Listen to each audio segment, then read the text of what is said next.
Hello viewers, welcome to IT System Admin and Information Technology Learning Tutorial channel for you. Today in this tutorial I am going to show you how to reset color settings on Windows 10 computer. Sometimes it becomes very important for you, so don't forget to watch full video. To reset color settings on Windows 10 computer, click on Start menu, click on Settings. Now click on System.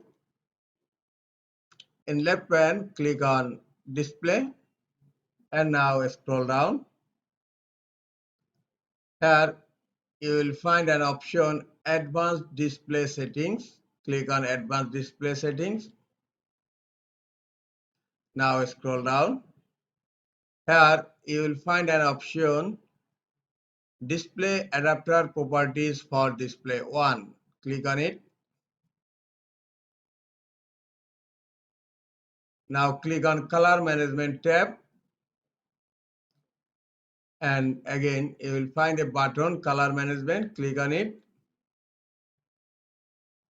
Here go to Advanced tab.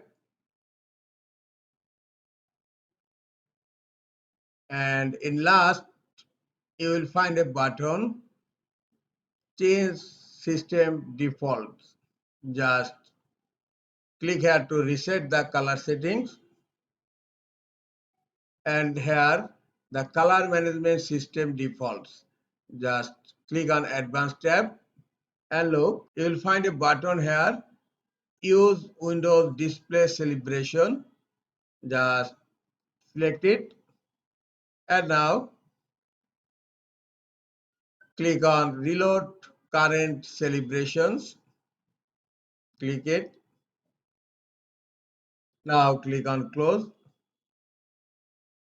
Color Management. Click on OK. Color settings has been successfully reset on my Windows 10 computer. This is all for today. Hope this tutorial is helpful for you. Keep watching for next tutorial. Thank you very much.